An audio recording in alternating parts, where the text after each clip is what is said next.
편 16편 8절 9절 말씀입니다.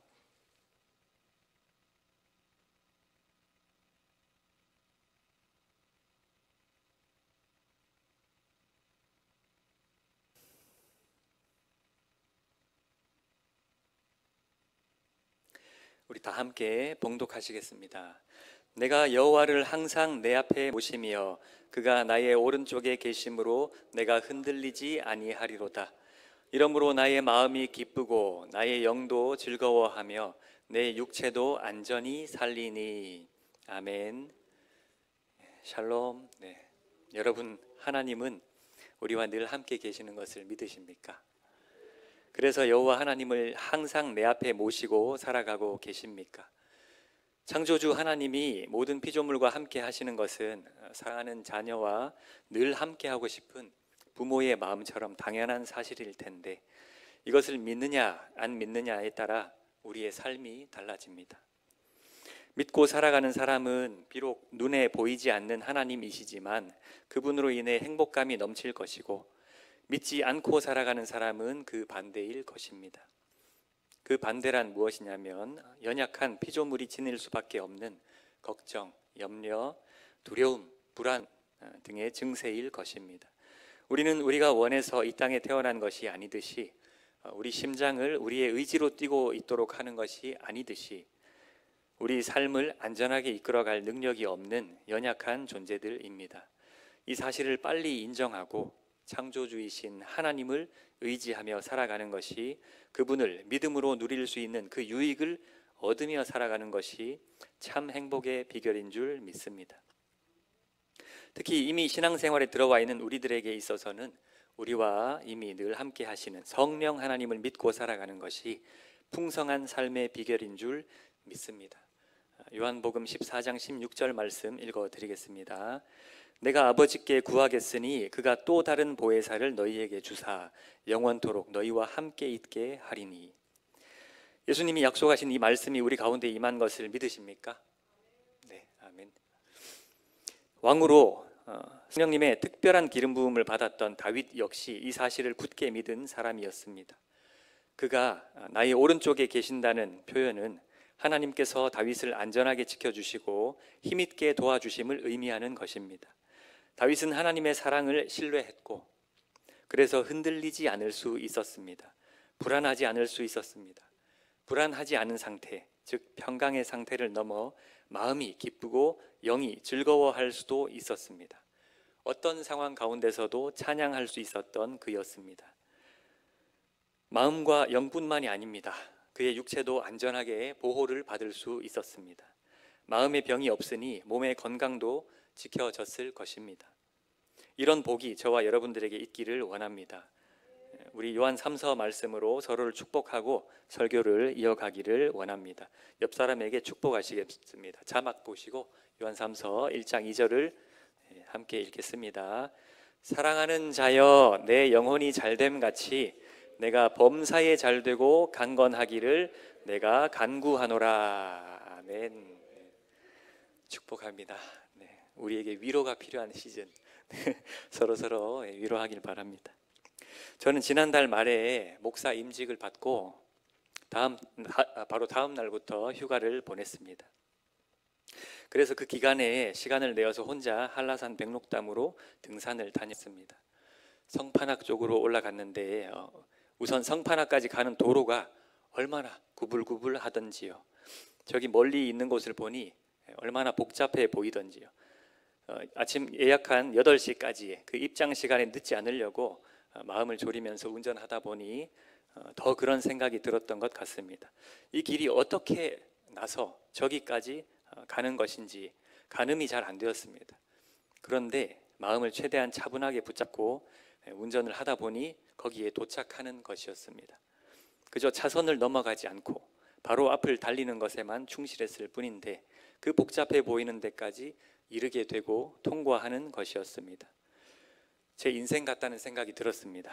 여기까지 살아온 과정이 가늠이 안 될 만큼, 계획을 세울 수 없을 만큼 다양하고 구불구불한 코스를 통과해야 했었지만, 바로 눈앞에 삶의 현장, 하나님이 허락하신 지금 여기에 집중하며 두려워하지 않고 살아계신 하나님을 믿음으로 차분하게 차근차근 순종하며 달려왔더니 지금에 이르러 있는 것이었습니다.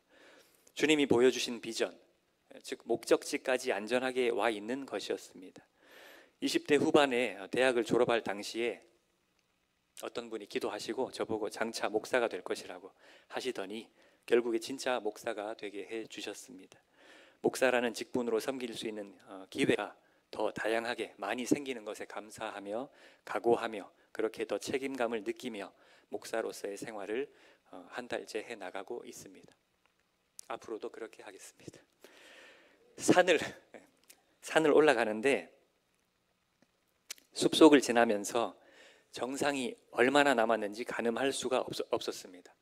처음 온 코스라 시간도 예상할 수 없었습니다. 그저 할 수 있는 것은 아까 운전할 때 깨달은 것처럼 가다 보면 반드시 정상에 이를 것이라는 그 믿음을 가지고 제가 걸을 수 있는 한 걸음 한 걸음에 충실하는 것뿐이었습니다. 그런데 이제 두 차례 페이스가 흔들리게 할 뻔한 생각이 들어왔습니다. 그 첫 번째가 뭐냐면 제가 백록담은 이번이 두 번째였는데 지난번에 갔던 관음사 코스보다 이 성판화 코스가 훨씬 쉽다는 사실을 인지했을 때입니다. 경사가 심하지 않고 바닥이 평평하고 계단이 그리 많지 않다고 느꼈습니다. 그랬더니 웬걸 걸음걸이에 페이스가 흔들리고 마음도 잡히지 않는 것이었습니다. 운동하다가 다치지 않으려면 자세가 가장 중요한데 말입니다. 누가 시키지도 않았는데 혼자 상황을 비교하고 방심하게 된 것이었습니다. 그리고 두 번째는 숲을 지나 이제 하늘이 더 보이고 정상이 보이기 시작할 때였습니다. 저기까지만 가면 된다는 생각이 들어서 동시에 두 가지 생각이 연달아 들었습니다. 가까워 보이지만 저기까지 또 얼마나 걸릴까 하는 생각과 차라리 안 보이면 한 걸음 한 걸음에 집중할 수 있을 텐데 이건 희망 고문 같다라는 생각이었습니다. 목표 지점이 눈에 보이니까 믿음에 또 순종에 오히려 집중하지 못한다는 것을 깨달았습니다. 오히려 마음이 더 조급해져서 걸음이 빨라지며 무리하게 되고 또 반대로 벌써 다 온 것으로 착각하며 더 천천히 걸으며 안주하고 싶은 이 양극단의 마음이 다 들고 있다는 것을 깨달았습니다. 그렇게 정상 속도에서 벗어나고 있는 제 모습을 보았습니다. 그래서 하나님이 우리 앞길을 숨겨두시고 쉽게 알려주시지 않으시는가 봅니다. 그래서 그냥 믿음으로 살라고 하시는가 봅니다. 저와 같은 이런 내적 갈등을 겪은 이가 있습니다. 그 유명한 토끼입니다. 이솝우화에 나오는 그 토끼와 거북이, 거기에 나오는 토끼입니다. 자기 페이스로 꾸준히 가고 있는 거북이와는 달리 거북이와 자신의 속도를 비교하며 방심했고 또 꼬린 지점이 보이자 아예 더 나아가서 낮잠까지 자버린 토끼였습니다. 그 결과 어떠했습니까? 상황과 사람을 보고 또 목표 지점을 보며 마음이 흔들린 결과였습니다. 하나님은 우리에게 그저 최선만 원하십니다. 거북이처럼 겸손하고 성실하기를 바라십니다. 우리 각자에게 하나님이 설계하신 적당한 속도가 있습니다. 누구는 타고나게 빠른 걸음으로 걸을 수 있고 누구는 보는 사람이 답답해할 정도로 느리게 걷는 사람일 수도 있습니다. 달란트 비유에서처럼 받은 달란트가 다 다르지만 그래서 서로 비교하고 있을 것이 아니라 나에게 주신 달란트로 최선의 결과를 낳을 수 있도록 나의 삶을 최선을 다해 살아가는 것을 바라십니다. 5달란트로 5달란트를 남긴 사람이나 2달란트로 2달란트를 남긴 사람이나 같은 결과를 만든 것이고 1달란트 받았다고 소위 삐져서 아무것도 남기지 못한 종은 책망을 받은 것입니다. 나에게 몇 달란트를 부여하신 것인지는 전적으로 하나님께 달려있는 것입니다. 우리 각자의 삶의 속도도 은혜의 영역 안에 있습니다. 우리는 받은 은혜의 분량대로 감사와 충성으로 살아가기만 하면 되는 것입니다. 내가 감당할 속도대로 꾸준히 살아가고 있기만 하면 되는 것입니다. 그러면 삶이 흔들리지 않습니다. 잠언 3장 5절 6절 말씀을 함께 읽어보시겠습니다. 시작. 너는 마음을 다하여 여호와를 신뢰하고 내 명철을 의지하지 말라. 너는 범사에 그를 인정하라. 그리하면 내 길을 지도하시리라. 아멘. 하나님은 우리 인생의 모든 상황을 주관하시는 분이십니다. 하나님이 주관하시는 상황을 두고 우리가 이렇다 저렇다 비교할 것이 없는 것 같습니다. 나의 과거 상황과 또 지금의 상황, 그리고 미리 보이는 것 같은 미래의 상황이라 할지라도 그것들을 서로 비교할 것도 없고, 또 나의 상황과 다른 사람의 상황을 비교할 것도 없습니다. 비교하면 생각이 분산되어 마음이 잡히지 않을 뿐입니다. 우리는 내 주어진 모든 상황, 그 어떤 상황이든 상관없이 똑바로 걷기만 하면 될 뿐이겠습니다. 한 걸음 한 걸음 정확하게 내딛는 일에 나 스스로의 상황에 대한 통제 욕구나 비교의 마음은 그저 방해가 될 뿐입니다. 하나님이 하시는 일은 그저 있는 그대로를 신속하게 받아들이고 적응하는 것이 내게 유익인 것입니다. 형통할 때나 고난 중에나 동일하게 말입니다. 어제는 빨리 달렸는데 오늘은 장애물이 나타나서 좀 천천히 갈 수도 있는 것입니다. 반대로 어제는 좀 천천히 살았는데 오늘은 왜 이리 바쁘게 살아야 하나 싶을 때도 있습니다. 지금 주어진 상황에 집중하고 오늘 하나님을 내 앞에 모시며 그분이 주시는 힘으로 적응해내는 것이 중요합니다. 하나님이 주신 모든 상황 중 하나님과 함께하는 우리가 감당하지 못할 상황은 없는 줄로 믿고 우리와 동행하시는 하나님을 믿음으로 고백하며 성실하게 페이스 유지 잘하며 나아가는 저와 여러분들이 되시기를 바랍니다. 그리고 목표 지점을 보이지 않게 하실 때뿐 아니라 목표 지점이 보이게 하실 때에도 늘 겸손하게 내가 할 수 있는 순종에만 집중할 수 있기를 우리가 노력해야 하겠습니다. 어쩌면 이것이 더 어려운 것인지도 모르겠습니다. 목표 지점이 보인다는 것은 단순히 우리에게 위로와 격려만 주는 것이 아니라 때로는 받아들이는 사람에 따라 토끼처럼 걱정과 염려, 두려움과 조급함과 나태함을 불러올 수 있는 위험 요소가 되기도 합니다. 우리의 목표 지점이라는 것이 하나님이 정해주신 것이지 우리가 임의대로 정하는 것이 아니라는 것을 더욱 기억해야 하겠습니다. 올바른 비전은 우리의 것이 아니라 하나님의 우리를 향한 비전인 것입니다. 그 비전이 내 것인 양 착각하지 말아서 마음을 조급하게 먹는 일도 또 쉽게 보이지 않는다고 좌절하는 일도 없어야 하겠습니다. 하나님이 필요에 따라서 우리에게 그 목적지를 숨겨주실 때가 있고 희망 고문이 아닌 응원과 격려 차원에서 실제로 희망을 주시려고 목적지를 보여주실 때가 있습니다. 그 어떤 때에도 들뜨거나 낙심하지 말고 하나님의 의도와 다르게 반응하여서 믿음이 떨어지지 말고 오히려 더욱 그동안의 믿음의 여정을 점검하며 새 힘을 얻어서 한결같이 지금 이 순간의 순종의 발걸음에만 더욱 집중함으로 우리에게 주어진 과정으로서의 인생, 이 과정으로서의 인생을 거뜬히 승리할 수 있기를 바랍니다. 성도 여러분, 상황과 비전이 주님의 것이듯이 때와 결과는 하나님 손에 있으십니다. 우리에게 주어진 시간은 오늘 하루밖에 없습니다. 우리는 그저 한결같이 선하신 하나님의 인도하심을 믿고 어떤 상황 속에서든 길이신 예수님만 따라가면 어느덧 하나님 주신 비전의 날을 목도하게 될 줄 믿습니다. 그리고 그 비전이 성취되는 날에 우리가 할 일은 감사의 찬양일 것입니다. 모든 것을 하나님이 하셨습니다. 모든 것이 하나님의 은혜입니다 라고 고백할 뿐이어야 하겠습니다. 잠언 4장 23절 말씀을 함께 읽으시겠습니다. 시작. 모든 지킬 만한 것 중에 더욱 내 마음을 지키라. 생명의 근원이 이에서 남이니라. 아멘.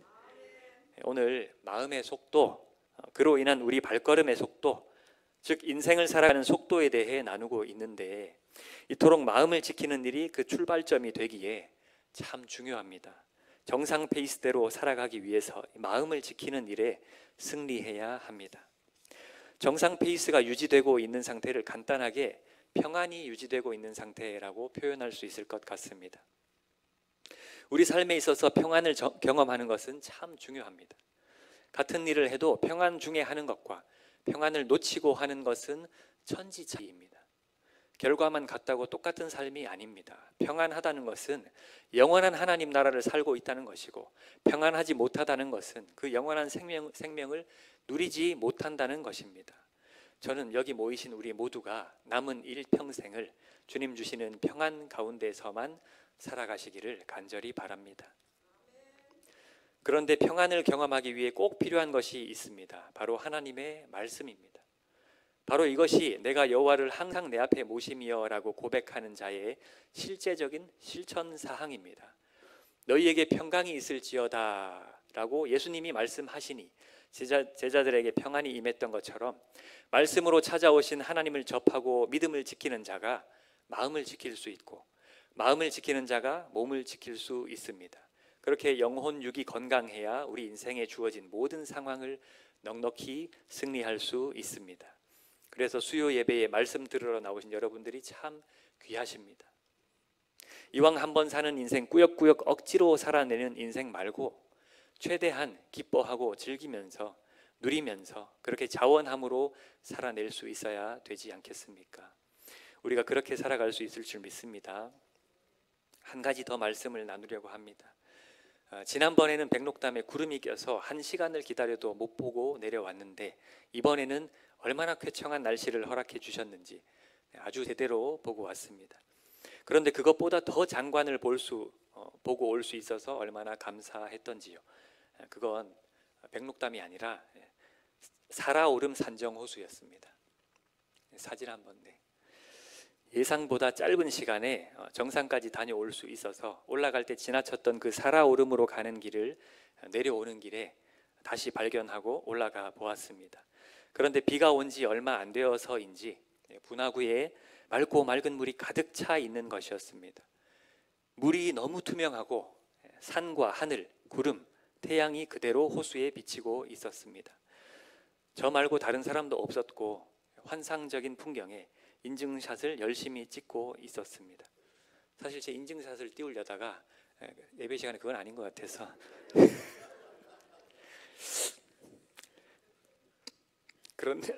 그런데 바람이 불더니 물결이 일어나고 그 풍경이 흐트러지는 것이었습니다. 바로 이런 깨달음이 찾아왔습니다. 내 마음이 고요해야 다른 누군가를 바로 볼 수가 있구나. 내 마음이 불안정하면 다른 사람이 거할 공간이 없구나. 내 마음이 평안해야 다른 사람의 마음을 평안하게 해줄 수가 있구나. 이런 깨달음이었습니다. 백록담 정상보다 누구나 올라 쉴 수 있는 이러한 오름직한 사라오름 같은 동산이 되고 싶은데 그런 찬양도 있지 않습니까? 소망이라는 찬양. 남들이 쉬어갈 수 있는 잔잔한 호수가 되어주고 싶은데 내 마음이 늘 평안할 수 있도록 목회의 삶을 성실히 감당할 수 있도록 노력해야 하겠다라는 생각을 했습니다. 흔들리지 않는 믿음을 유지하기 위해서 말씀과 기도 생활로 부지런히 주님과 교제함으로 이 잔잔한 호수 같은 사람이 되기를 노력해야 하겠다는 생각을 했습니다. 상황과 주변 사람들만 볼 것이 아니라 내 마음을 자주 돌아보며 먼 미래의 목표만 관심 가질 것이 아니라 오늘 지금 이 순간 동행해 주시는 주님과 교제하는 삶을 누리며 살아가야 하겠다는 생각을 했습니다. 설교를 마무리하려고 합니다. 잘 걸어가던 우리가 흔들리는 때는 주님보다 상황과 사람이 보이고 눈앞에 목표 지점이 보여서 믿음을 놓치게 되는 마지막 구간을 살아갈 때인 것 같습니다. 사실 요즘 우리의 믿음이 딱 흔들리기 좋은 때인 것 같습니다. 저는 육지에 있을 때 가을을 좀 타는 편이었는데 제주도에 내려오니까 요맘때에 마음이 뒤숭숭한 것 같습니다. 그것뿐이겠습니까? 제가 무슨 말씀을 드릴지 예상하셨듯이 우리의 담임 목사님이 안 보이십니다. 너무 큰 변화가 우리 서호교회 공동체에 일어나고 있습니다. 저도 요즘 어찌나 불안한 때가 많지요. 솔직히 앞날에 대한 걱정도 염려도 자주 됩니다. 그러나 제 이 간증 같은 설교가 저와 여러분들에게 도전이 되면 좋겠습니다. 제가 이 설교문을 정리하면서 제 마음이 다잡아지는 것을 경험했습니다. 참 감사했습니다. 서호 가족 여러분, 서호교회의 역사도 하나님이 이끌어가고 계십니다. 교회의 발걸음을 하나님이 주관해 주시고 속도를 조절해 주시기를 원하십니다. 한 땀 한 땀 같이 해나가 보자고 말씀하십니다. 우리에게 공동체적으로 주어진 이 모든 상황 가운데 하나님께서 섭리하신다는 것을 굳게 믿기를 원합니다. 옆에 있는 지체들로 인해서 힘을 얻기를 바랍니다. 정빙위원회에만 맡길 것이 아니라 우리 모든 교우들이 함께 한 마음으로 한 뜻으로 그렇게 우리 새 담임 목사님을 청빙하는 그 모든 과정에 동참하기를 바랍니다. 새로운 담임 목사님이 부임하시고 모든 상황이 충분히 안정화될 때까지 방심하지 말고 함께 믿음으로만 걸어가기를 원합니다. 말씀 정리합니다. 우리가 늘 성령님의 음성에 귀 기울이고 그 말씀에 반응함으로 우리에게 주어진 인생길 넉넉히 완주하는 모습들이시기를, 우리 각자가 흔들리지 아니하는 신앙으로 굳게 서가며 옆에 있는 지체들에게 평안을 끼치는 모습이면 좋겠습니다. 이 위기의 시절에 오히려 더 서로 뜨겁게 사랑함으로, 연말 더 뜨겁게 서로 사랑함으로 서로가 서로에게 평강의 도구가 되어주고 그로 인해 한결같이 하나님 나라와 영생을 누리는 우리 모두가 되기를 바랍니다. 새로운 담임 목사님 오실 때까지 흔들리지 않는 우리 서호 공동체가 되어주시기를 부탁드립니다. 기도하시겠습니다. 하나님, 우리와 늘 함께 하시는 줄 믿습니다. 그리고 하나님과 늘 함께 걷고 싶습니다. 하나님과의 동행을 위한 정확한 속도로 살아낼 수 있게 해주시옵소서. 늘 우리를 향한 하나님의 사랑을 믿는 믿음으로 하나님을 우리 앞에 모시게 하시고, 그래서 마음이 급해지거나 방심하지 않게 되어서 늘 평안한 중에 때에 맞는 정확한 순종을 해내게 도와주시고 하나님 예비하신 결실을 다 경험하는 복된 인생들 되게 하여 주시옵소서. 삶의 어떠한 상황 속에서도 요동하지 않고 흔들리지 않는 견고한 믿음의 사람들로 우리를 다 훈련시키시고 세워 주시옵소서. 우리 공동체에 당면한 문제도 잘 아십니다. 하나님께서 계획하신 일인 줄 믿사오니 하나님이 모든 변화를 원하시는 그 뜻대로 다 이루어 주시옵소서. 은혜를 베풀어 주시옵소서. 그렇게 역사하실 은혜에 감사드리며 예수님의 이름으로 기도합니다. 아멘.